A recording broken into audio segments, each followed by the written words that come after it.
Hi, my name is Dr. Rayshawn Ray, aiming to speak truth to power, and this is my daily thought.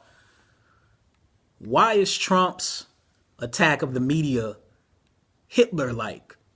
Why is Trump similar to Hitler? And why do people keep making these comparisons? Well, as it relates to this one point, one thing that people don't realize is that when Hitler started his Nazi regime, when he became Chancellor of Germany, one of the first things he did was he kind of appointed a media czar, a person who could try to stifle and control the media, what was said, what was done.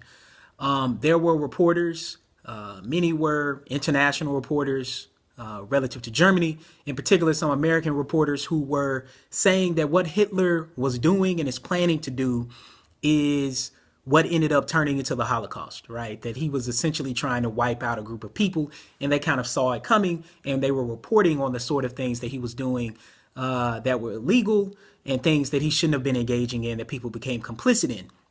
But what Hitler did was he appointed a media czar whose job was to stifle the media, whose job was to prevent German outlets, international outlets from being able to report on what was going on. And there was a huge shift that occurred in Germany where individuals who were previously able to have freedom of press, freedom of speech, started being inhibited in their ability to do that. Interestingly, that led to the Nazis essentially controlling all of the media outlets in Germany. So you had a government controlling the media. And so when we think about what's happening in the United States, people are like, oh, making the comparison between Trump and Hitler. I mean, it's just false. We just shouldn't do that. It's inaccurate. I mean, it's an alternative fact. No, unfortunately, it's not. Trump's attack of the media, what he's trying to do is he's trying to make it where the media becomes even less credible than what the American public already perceives.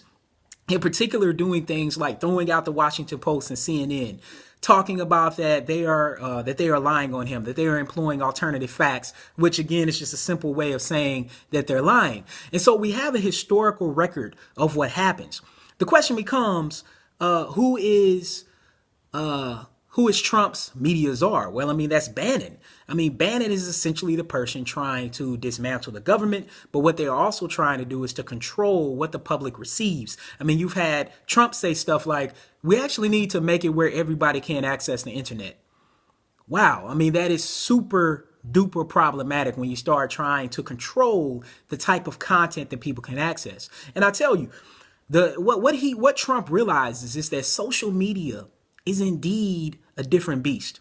If we're talking about print media, like what Hitler faced, either print media or radio media, those two mediums become easily controlled based on how they're disseminated and where they're disseminated from.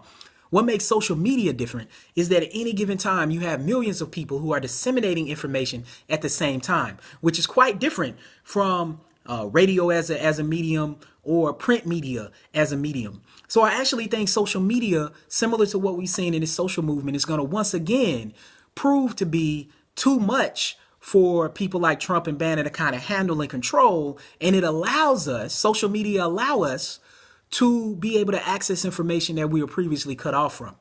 So as I started this, talking about the ways that Trump is similar to Hitler, there are many things that Trump is doing currently that Hitler did at the beginning of his regime that parallel what Trump is currently doing.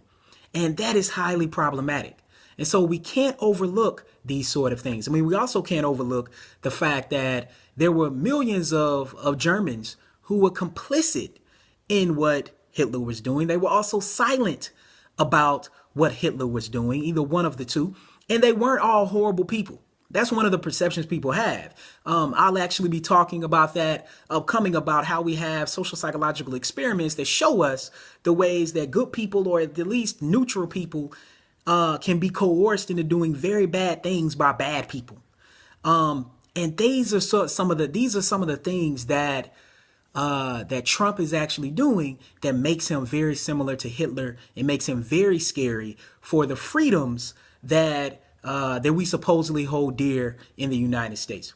So as always, conversations matter like Black lives and books, and I hope this has sparked one.